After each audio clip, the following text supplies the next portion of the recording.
네, 여러분 반갑습니다. 지난 시간에 이어서 뇌가 기초를 다룰 텐데요. 거울로는 제가 앞전 시간에 말씀을 드렸었죠. 영장류 이상이면 가지고 있는 그런 능력이라고 그랬죠. 인간뿐만이 아니라요.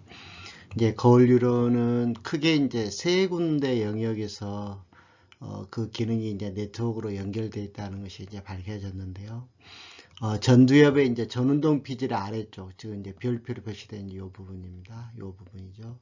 이 부분하고 그 다음에 두정엽의 아래쪽, 두정엽은 이 꼭대기 정수리인데 이 아랫부분, 이 안쪽 부분입니다. 그 다음에 이제 축두엽의 내선엽 안쪽, 축두엽의 내선엽이 있는 그 지금 바깥쪽이 아니라 이 안쪽 부분을 말합니다.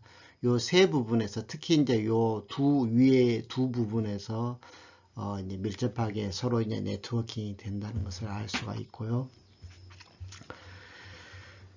그래서 우리가 이제 시각적으로 어떤 상대방을 보고 판단하고 또 어떤 서로 동조하고 이렇게 따라서 하고 하는 이런 것들 우리 이제 커뮤니케이션에서 가장 기본적인 우리 어린아이들이 이제 세상에 태어나서 사회성을 배워나가는 과정에서도 이제 흔히 볼 수 있는 그런 과정이죠.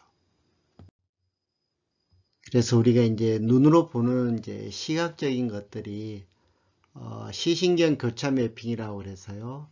우리가 이제 외부로부터 우리가 관찰하는 그 이미지가 실제로는 이제 뇌의 뒤편에 후두엽 쪽에 이제 시신경을 관장하는 이제 중추가 있기 때문에 그쪽으로 전달이 되는데 이 부분에서 이제 중간에 이제 교차가 돼서 이렇게 주로 나가게 됩니다.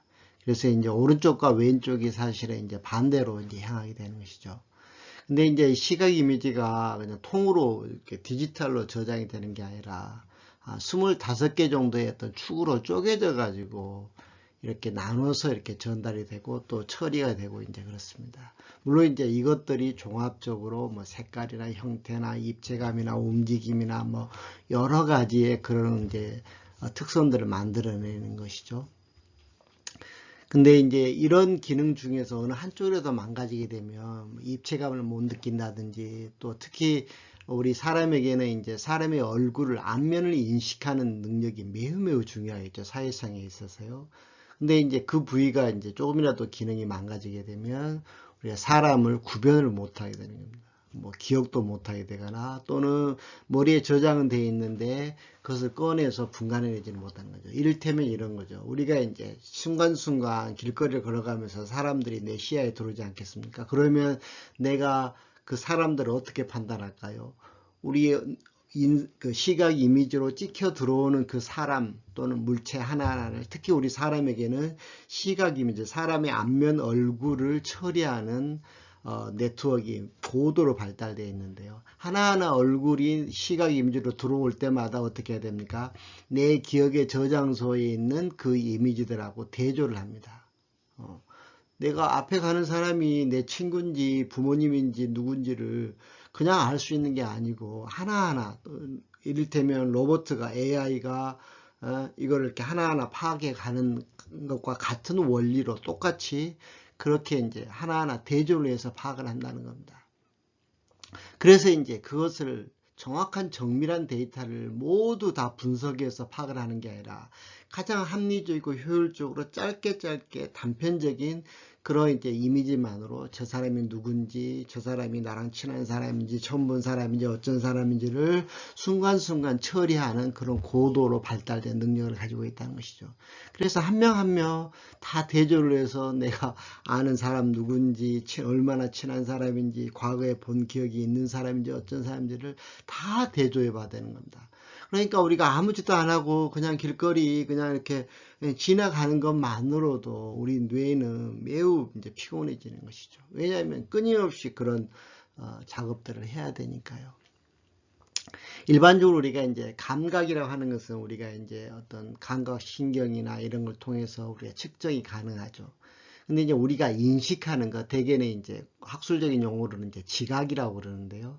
그 지각이라고 하는 것은 측정하기가 현실적으로 어렵습니다. 그러니까 이제 똑같은 현상을 보고도 각각 다른 의미로 지각을 하게 되기도 하고요. 이것은 이제 그 사람만이 가지고 있는 고유한 어떤 내적인 어떤 상태입니다. 그것을 우리가 이제 정신세계다, 의식이다, 뭐 심지어는 영혼이다, 뭐 그렇게 여러 가지로 표현을 하는데, 실제로 이제 이런 것들이 뇌의 어떤 신경의 처리 패턴에 의해서 나타나는 고유한 나의 어떤 내적인 어떤 그 느낌이라고 하는 것입니다. 그래서 우리가 어떤 것을 믿고 있으면 어떤 선입관을 어떤 뭐 과거의 교육이나 또는 어떤 쇠뇌나 뭐 이런 거, 사실은 우리가 가지고 있는 대부분의 것들은 쇠뇌입니다. 태어나서부터 맨날 듣고 배우고 막 주입식으로 그렇게 뭐뭘 하면 안 된다 어쩐다 하는 모든 것들이 사실은 다 일종의 이제 스토리이고 어떤 쇠뇌인 것이죠. 물론 이제 내가 어떤 집념을 갖거나 집착을 하는 것 자체가 이제 또 하나의 쇠뇌의 형태가 되기도 하지만요. 그래서 그런 기억들, 그런 어떤 레퍼런스 역할을 하는 그런 대조군들에 의해서 내 생각과 판단과 어떤 느낌이나 이런 것들이 다 달라진다는 것이죠. 물론 이제 인류 공통의, 인간 공통의 어떤 그런 유형도 있고, 또 부모로부터 물려받은 유전적인 특성에 의해서 또 어떤 패턴이 있고, 그러니까 내 가족은 우리 가족들이 공통적으로 다른 사람들과 다른 패턴이 있고, 내 형제들끼리 또 같은 패턴이 있고, 이렇게 되는 것이죠. 그렇지만은 이제 근본적으로 궁극적으로 그 어느 누구도 나와 같은 패턴에 같은 생각에 같은 느낌을 갖는 존재는 이 세상에 없다는 거죠. 나 자신이 이 우주에서 유일한 존재이기 때문에요. 그것은 내가 뭐 특별한 존재여서가 아니라 모두가 다 그런 뇌의 네트워크를 가지고 있다고 하는 것이죠. 그래서 똑같은 경험을 하더라도 달리 느끼게 되고 다른 어떤 기억으로 저장이 되기도 한다는 것이죠. 이게 이제 앞에서 보여드렸던 그건데요. 생략하겠습니다. 이게 결국 이제 두정엽 부분하고 그다음 측두엽 부분. 그러니까 이제 이 시신경에서 이제 이미지가 들어가게 되면 그 이미지를 처리를 하는데, 그게 이제 결국은 측두엽 부분에 가서 이제 어떤 이미지로 어떤 형상으로 이제 만들어져 가는 과정이 나타납니다. 그리고 이제 뇌과학의 발전에 있어서 지대한 공헌을 한 매개체 역할을 한 게 이제 분석 장비인데요. 시각적으로 우리가 뇌는 열어볼 수는 있지만 뇌를 쪼각낼 수는 없잖아요. 살아있는 뇌를. 특히 이제 인간을 대상으로 하는 연구들은 매우 제한적일 수밖에 없었었는데, 그래서 이제 과거의 전통적인 뇌과학은 어떤 심각한 장애를 갖게 된 환자들을 통해서 이제 연구가 되었습니다. 뭐 전두엽이 뭐 파손이 됐다든지 어떤 뇌에 아주 치명적인 어떤 장애가 있는, 이를테면 우리가 간질이 있잖아요. 간질은 막 너무 뇌파가 과다하게 이제 발동이 걸어져서 이제 나타나는 현상이거든요. 이제 그래서 과거에는 그걸 이제 간질을 치료하는 방법으로서 좌방구와 우방구를 쪼개버리는 이제 그런 시술을 하던 시대도 있습니다. 그러면 이제 간질은 확실히 줄어들지만 또 이제 또 좌뇌, 우뇌 어떤 이런 기능들이, 이런 것들이 이제 망가지게 되고 그런 것이죠. 그래서 치명적인 그런 어떤 질환을 가지고 있는 그런 분들의 어떻게 보면 희생을 통해서 어떤 부위가 어떤 중요한 역할을 한다는 것들이 이제 하나하나 밝혀지고 이제 이런 식이었죠. 근데 이제 최근에 와서는 이런 분석 장비들이 발전하면서 급격하게 많은 정보들이 이제 쌓이게 되죠. 아마 fMRI는 여러분들 많이 아마 들어보셨을 겁니다. 우리 병원에서 하는 MRI는 그냥 고정된 상태에서 그냥 찍죠. 근데 이제 fMRI는 펑셔널이라고 해가지고 우리가 이제 단층 촬영을 하는데 어떤 이미지나 어떤 생각을 하게 하거나 어떤 상태에 머무르게 한 상태에서 이제 단층 촬영을 여러 번 하게 되는 것이죠. 그러면 어떤 현재 어떤 우리가 처리를 하는 어떤 주어지는 그 조건에 따라서 뇌의 어느 부위가 또는 사람에 따라서 어느 특정 부위가 얼마만큼 강하게 이제 발광이 되는지를 우리가 비교를 함으로써 이제 분석을 할 수 있게 되는 것이죠. 이제 이것의 장점은 이제 방사선 물질이 예전에는 이제 엑스레이나 이것처럼 뭐 방사선을 많이 썼는데 방사선은 안 좋죠. 이제 방사선은 사용을 하지 않기 때문에 비교적 많이 반복적으로 이제 쓸 수 있는 이런 장비인 것이죠. 반면에 이제 스펙은 이제 방사성 물질을 이용하는데요. 사실은 더 정교하게 훨씬 더 세밀하게 많은 정보들을 어떻게 보면 이제 물리적인 정보, 우리가 혈액의 어떤 그런 이제 그 얼마큼 뭉치는지 이런 것들을 볼 수가 있게 됩니다. 그래서 좀 더 이제 분석적이고 세밀한 그런 이제 데이터를 얻는 데는 도움이 되지만 이렇게 막 계속해서 반복적으로 찍는 것은 이제 또 한계가 있죠. 또 한 가지는 이제 EEG라고 그래가지고 뇌전도, 뇌파를 찍는 겁니다. 우리 이제 TV 같은 데서도 아마 보셨을 거예요. 이렇게 머리에다 뭘 쓰죠. 그래서 이제 이게 전극이 뇌에 이제 연결되어 있는 거거든요. 그래서 뇌 각각의 특정 부위들에 이렇게 뇌 전극을 꽂아놓고, 그래서 이제 어떤 생각을 하거나 어떤 연산을 하거나 어떤 감정에 노출되게 해서 어느 부위가 활성화되는지를 이제 보는 것입니다. 그리고 이제 물론 당연히 뇌파도 이제 측정을 할 수가 있죠. 그래서 이제 밑에 보시는 이 그림이 이제 이런 건데요. 그래서 이제 컴퓨터 인터페이스에 연결을 시켜가지고 그 뇌파들을 이제 실시간으로 부위에 따라서, 그러니까 이제 어떤 이 실험자가 있으면, 피실험자가 있으면 그 피실험자가 어떤 여건에 놓였을 때 뇌의 전체적으로 어느 부위에 어떤 뇌파의 변화가 일어나는지 이제 이런 것들을 세밀하게 이제 측정을 함으로써 사람 간의 어떤 차이, 그 다음에 어떤 행동에 대한 차이, 이제 이런 것들을 우리가 정밀하게 많은 실험을 이제 할 수 있게 되는 것입니다. 물론 이제 우리가 수면 중에도 이제 뭐 렘 수면들 많이 들어보셨을 거예요. 뭐 Rapid Eye Movement라 그래가지고 눈을 계속 깜빡깜빡하는 이제 그 상태인데요. 우리가 이제 수면 중에 이제 어웨이킹 깨어 있는 상태에서 1차적으로 깊은 수면으로 초기에 이제 들어가게 됩니다. 스테이지 4까지요.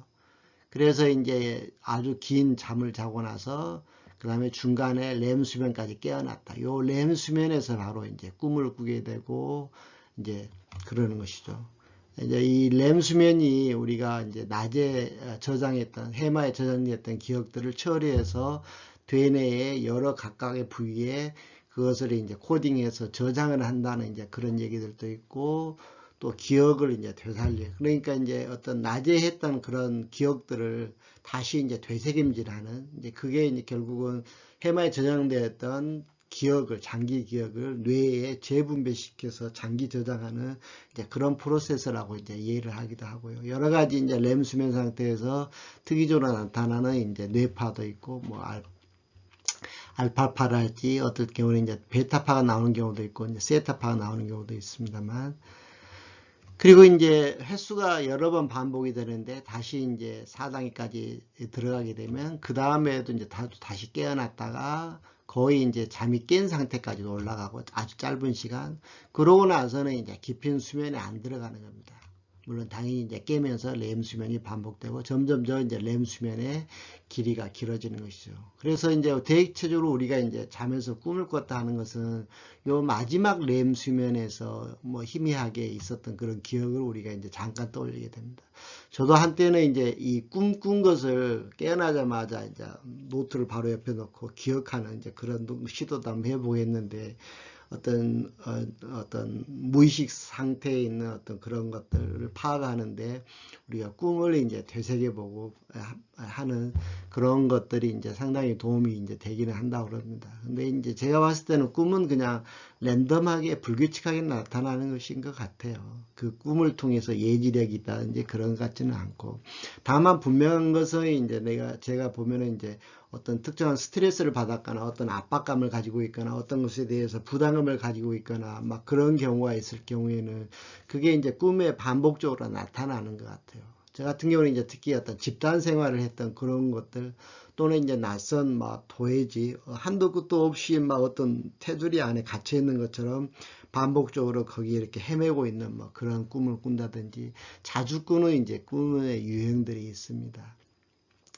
이제 프로이드 심리학에서는 이제 그게 뭐 어떤 우리가 이성적인 상태에서 의식이 있는 상태에서 실현하지 못한 그런 본능적인 욕구들이 이제 꿈을 통해서 나온다 뭐 그런 얘기를 했었는데요. 오늘날에는 이제 프로이드 심리학은 거의 이제 사장됐다시피 하는 것 같고요. 어쨌든 이제 현재까지도 지속적으로 앞으로 미래에 더 많이 정보들이 이제 쌓이게 되면 정확하게 이제 뇌에서 어떤 변화들이 수면 중에 어떤 변화들이 일어난지를 알 수 있게 되겠죠. 물론 이제 요즘 건강과 관련해서 수면이 매우 중요하다는 것들이 속속들이 많이 밝혀지고 있죠. 뭐 뇌의 어떤 그런 그 독성 물질들을 해소하기도 하고 뭐 기억을 저장하기도 하고 스트레스 물질들을 없애기도 하고 그래서 좋은 수면, 질 좋은 수면이 건강의 가장 중요한 요소 중에 하나로 그렇게 지금 의학계에서는 이제 인정이 되고 있습니다. 뇌의 7가지 비밀, 이것은 뭐 다른 것들은 다 생략하고요. 뇌라고 하는 것은 이제 상상과 현실을 구분하지 않는다. 우리가 이제 그 virtual reality, 우리가 가상현실 얘기를 하죠. 우리가 가상현실 뭐 이것들이 있는데 이게 다 이제 이런 것 때문에 가능한 겁니다. 우리 하다못해 우리가 영화를 보면서 감동을 하는데 영화라고 하는 것은 사진을 그냥 빨리빨리 보여주는 것일 뿐이잖아요. 근데 그것을 우리는 이제 현실로 인식을 하게 되는 것이죠. 그래서 흔히 이제 우리가 사실이라고 믿는 그런 것들이 사실이 아니라는 거죠. 사실은 뇌는 사실을 못 봅니다. 그냥 감각경을 통해서 들어오는 정보들을 가지고 나름대로 해석을 할 뿐이고 그 해석을 하는 방식은 사람마다 다 다른 겁니다. 시대마다 다 다르고 그 사람의 인지 능력, 인지 패턴에 따라서 달라지는 것이죠. 그래서 이제 우리가 보이는 그 우리에게 느껴지는 보여지는 그 현실을 어떻게 현명하게 바라볼 수 있느냐 이제 이런 능력이 매우 중요한 것이죠.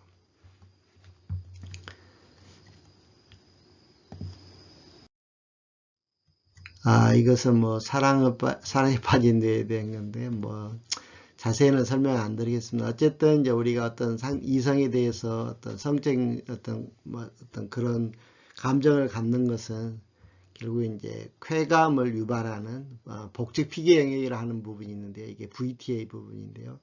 여기 부분, 여기는 미상액 부분이네. 여기 VTA 부분이 이제 크게 관여를 하는 걸로 공통적으로 관여하는 거 알려져 있고요. 그 다음에 이제 그 미상액은 요 안쪽에 여기서는 잘 안 보입니다. 이제 오른쪽에 보시면 여기 이제 변형계 안쪽에 있는 부분인데 이런 식의 이제 내부 구조를 가지고 있고 여기 끄트머리 부분이 이제 이렇게 아미그달라가 있고 아미그달라가 이제 편도체죠. 편도체가 연결되어 있는 요 어떤 달팽이처럼 생겨 있는 요것이 이제 미상액인데요. 우리가 이제 정서적인 것하고 매우 밀접하게 관련이 되어 있는 것이죠. 그래서 이제 좋아하는 사람을 이제 보거나 만나면 이제 그런 이제 강한 그런 이제 호르몬이 분비가 되는 것이죠. 도파민이요. 이제 도파민뿐만 아니라 이제 에스트로겐 더 나아가서는 이제 뭐더라 바소프레신이 이제 분비가 되는 것이죠. 물론 이제 이런 것들이 기본적으로 나오는 것은 당연히 이제 생식 기관 때문에 나오는 것이죠. 거기서 이제 이런 호르몬들이 만들어지는 것입니다. 자극을 줘서요. 이것은 이제 그 어떤 그 연인 관계에 있는 사람들, 이런 사람들 이제 커플들을 대상으로 이제 실험을 했던 TV에 나왔던 이제 그것 중에 하나인데요. 그래서 이제 자기 연인의 얼굴을 보여줬을 때랑 그 다음에 그냥 아주 잘생긴 연예인의 얼굴을 보여줬을 때랑 어느 부분이 이제 뇌에서 활성화되는지 이걸 이제 fMRI 같은 걸로 이제 찍은 거죠. 그랬을 때 보면 이제 공통적으로 이제 요 부분이 활성화되기는 하지만 자기 연인을 봤을 때만 특이하게 이제 활성화되는 부분이 아까 VTA라고 하는 복축 피계 영역이라고 하는 겁니다.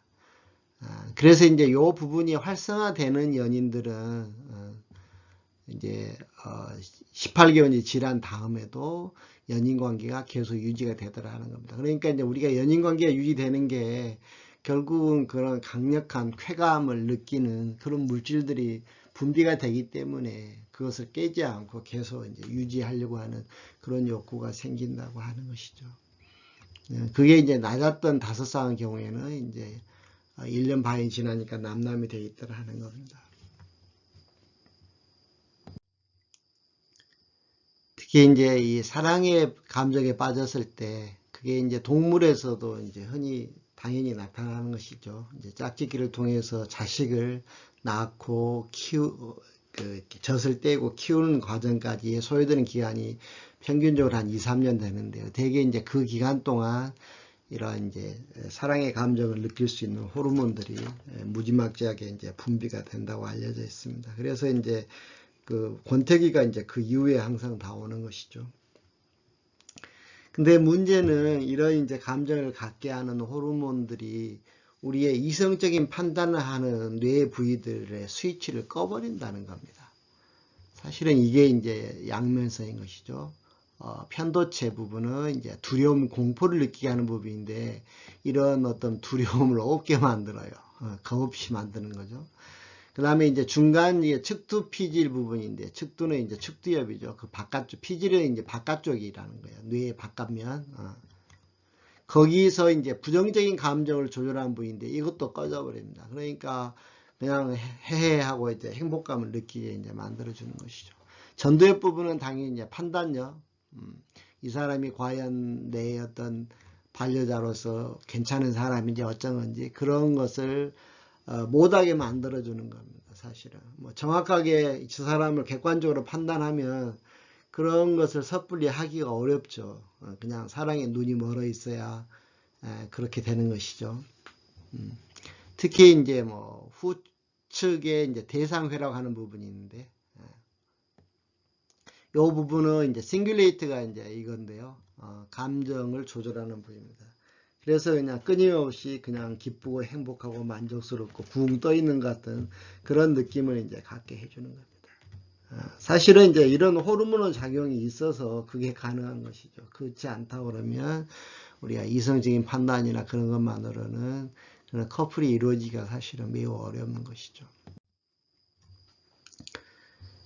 시각 부분을 이 앞전 시간에도 한번 말씀을 드렸었는데요. 대개 이제 빛이 들어오게 되면 망막의 시세포가 이제 흥분을 받게 되고 여기서는 눈이 정확하게 잘 표현이 안 되어 있네요. 어쨌든 이제 DNA 후두엽 부분에 이 후두엽 부분에 시신경 처리 이제 1차 시신경 시각령에 이제 전달이 되면 여기서 이제 처리를 해가지고 그러니까 이제 어떤 시각 이미지는 쪼개진 상태로 이제 들어오는 것이죠. 여기서 이제 처리를 해서 이제 축두엽 쪽으로 이제 보내는 겁니다. 이 축두엽에서 이제 T령이라고 하는 것은 그런 이제 이미지를 시각적인 이미지를 처리하는 이제인데요. 여기서 보시면 이제 화경로라고 해야 나와 있죠. 그래서 이제 뉴런들이 대개는 한 200개 내외 정도가 해가지고 하나의 칼럼을 이제 형성을 하는데요. 이 칼럼이 일종의 어떤 어떤 정보들을 처리하는 하나의 단위가 되겠습니다. 이제 이런 칼럼들이 이제 한 뭐 200개 정도가 이제 있는 걸로 알려져 있고요. 그래서 이제 측두엽에 얼굴 뉴런이 있다. 우리가 사람 얼굴을 보고 순간이 이제 누군지 저 사람이 신뢰할 수 있는 사람인지 사기꾼인지 어쩐 건지 이런 것들을 신속하게 판정하는 그런 이제 기능을 한다고 하는 것입니다.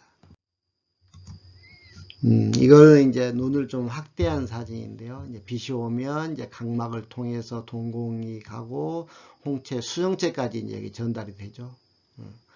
그러면 이제 여기서 굴절이 일어나서 이제 망막의 초점이 이제 맞추게 되는 거죠. 망막이 보시면 이제 여기 있죠.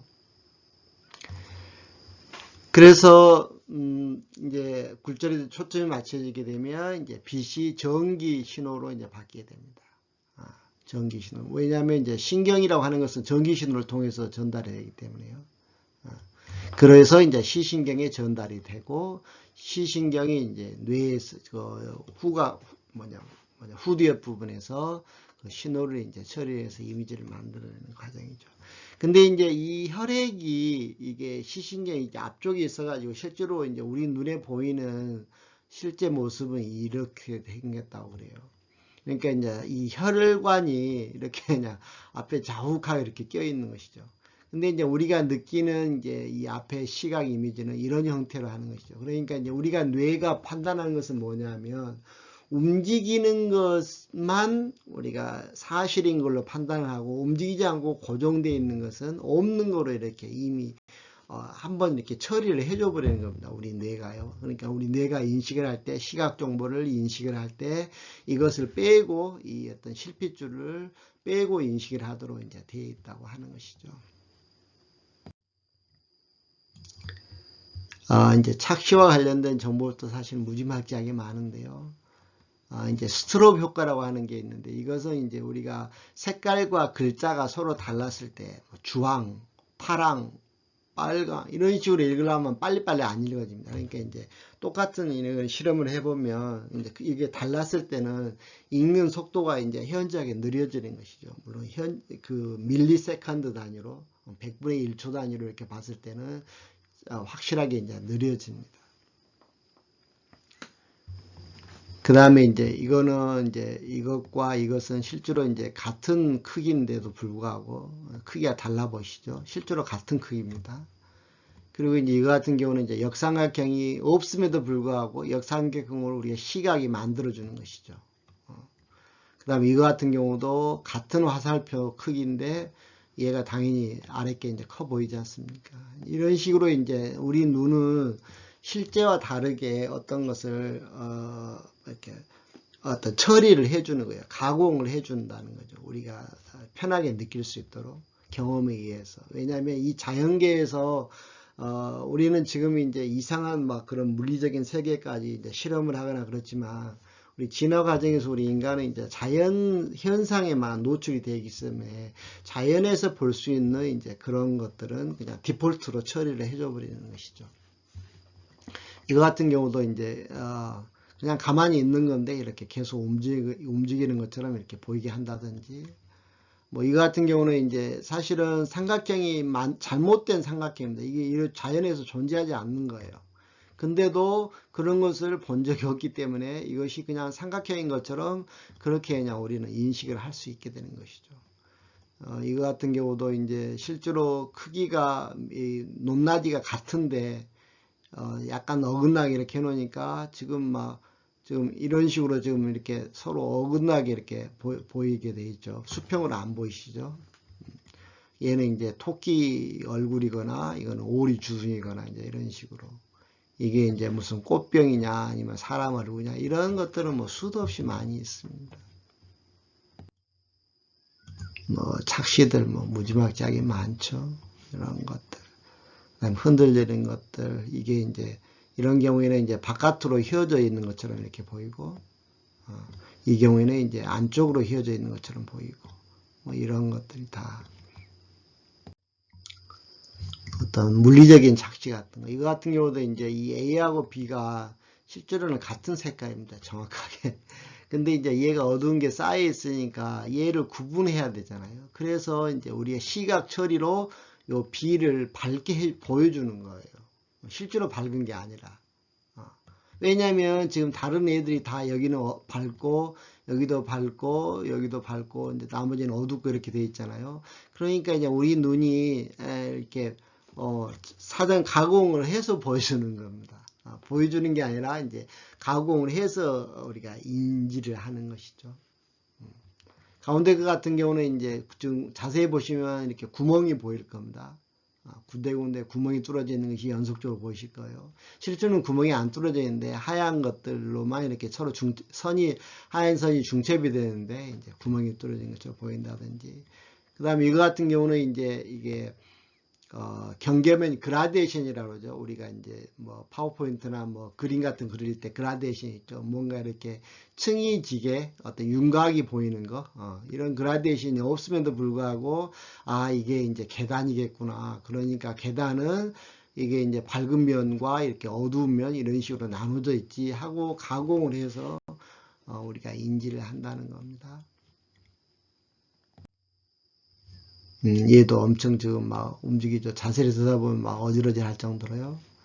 이게 이제 로테이팅 스네이크, 뭐 뱀이 꼬불꼬불 이렇게 막 돌아가는 것 같은 이런 것들이 흔히가 아니라 거의 항상, 근데 이제 어떤 이런 어떤 착시 현상들이 지구상에 존재하는 모든 민족에게 공통적으로 나타나는 경우도 있고, 또 예를 들어서 뭐 아프리카의 뭐 마사이족들이 있잖아요. 사냥을 엄청 잘하는, 먼 거리까지 잘 보고 하는 이런 또 마사이족들에게는 이런 또 특정의 착시가 또 안 나타나기도 하고 그렇습니다. 그것은 이제 그 사람들의 어떤 문화적인 전통, 또 평소의 어떤 생활 방식 이런 것들에 따라서 이제 달라지는 것이죠.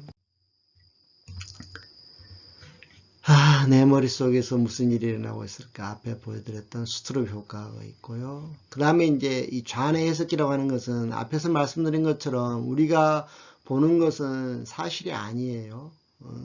감각경을 통해서 오는 것을 해석한 가공된 정보를 우리가 보는 것이다 하는 거고. 그리고 이제 우리가 어떤 순간 어떤 판단을 하는데 나도 모르게 이제 행동을 해요. 어떤 것을 선택하거나 뭐 어떤 행동을 해요. 그리고 나서 사후적으로 내가 이렇기 때문에 이랬어요 라고 해석을 해주는 우리 자아내의 인지적으로 판단을 하는 그런 능력, 그런 기능들을 하는데 그 자아내에 인터프리터가 있어가지고 사후적으로 이제 해석을 하더라 이제 하는 것입니다.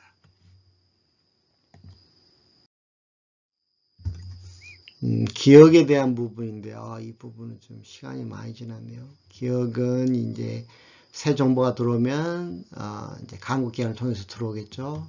그러면 이제 그것에 대해서 주의 집중을 하고 1차적으로 단기 기억에 이제 할당이 되겠죠. 그리고 단기 기억은 2, 3초 있다가 그냥 사라져 버리는 겁니다. 그냥 들어왔다가 그냥 의미 없으면 그냥 나가 버리는 것이죠. 근데 이제 뭔가 의미가 있거나 중요하거나 내 생존에 보탬이 되거나 위협이 되거나 또는 어떤 나에게 행복감, 만족감 뭐 이런 걸 줬거나 이제 이런 경우에는 이제 컨솔리데이션 강화가 됩니다. 그러면 비로소 이제 장기 기억으로 저장이 된다고 하는 것이죠. 물론 이제 그 기억을 꺼낼 때는 어떤 단서가 생기면 이제 회상을 하게 되는데 이게 이제 일종의 인출이 되는 것이죠. 또는 이제 이렇게 인출이 되면서 다시 재경화가 되기도 하고 이제 계속 망각도 일어나는 것이죠. 그래서 우리는 새로운 기억들이 계속 쌓이기도 하고 계속 소실되기도 하고.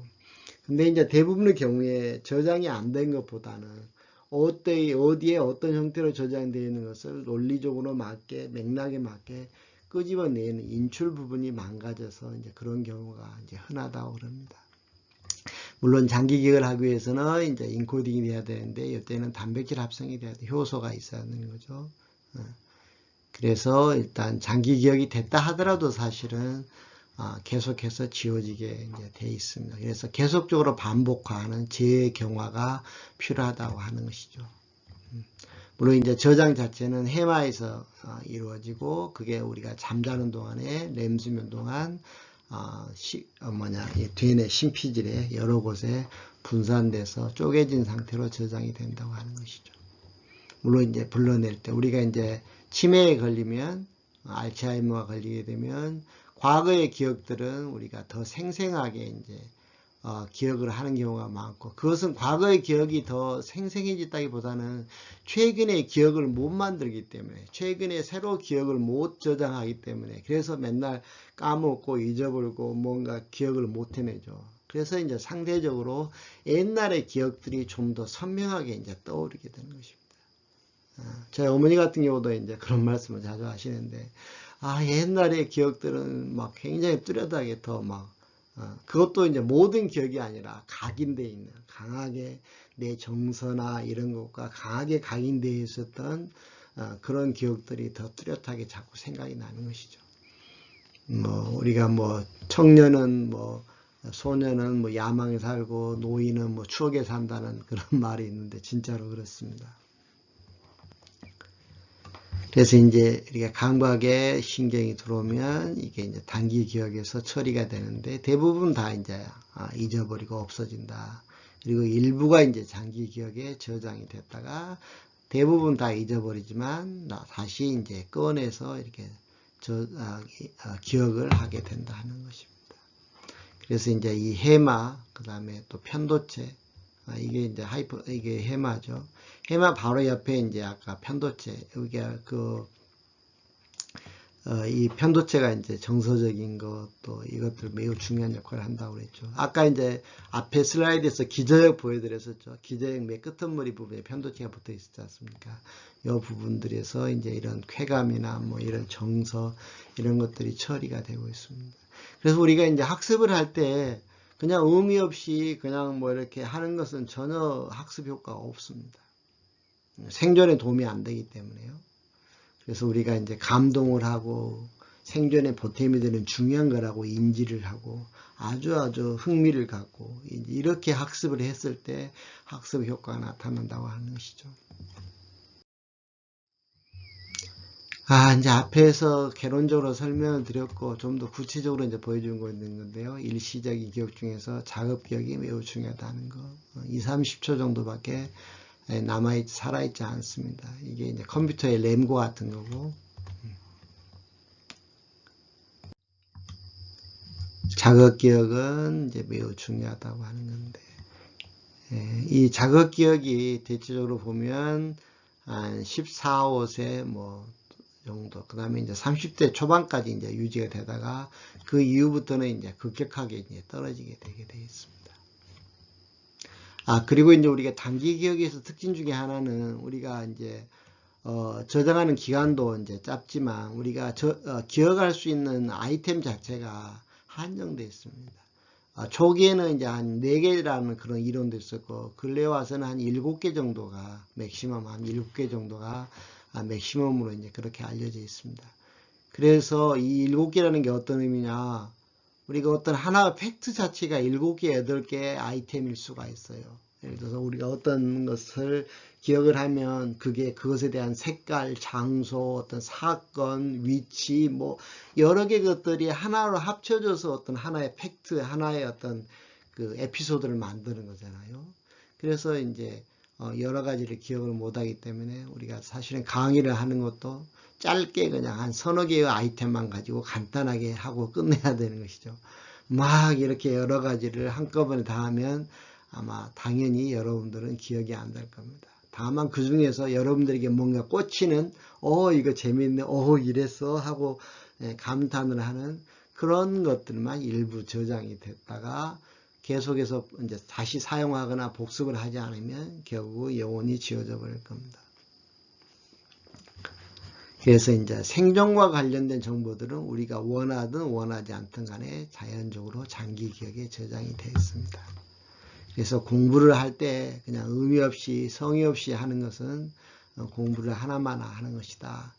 그래서 공부를 흥미를 갖고 궁금해하면서 감탄을 하면서 내 생존에 보탬이 되는 중요한 일이라고 생각을 하면서 의미를 부여하면서 하는 게 필요하고, 또 학습했던 것을 반복을 해야 된다.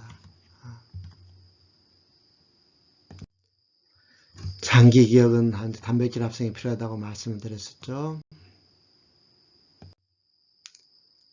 장기 기억. 지금 이제 기억과 관련해서 가장 중요한 부분을 이제 다루게 될 텐데, 시간이 너무 많이 가서 오늘 여기까지 하고 다음 시간에 이어서 또 해야 되겠습니다. 네, 수고하셨습니다.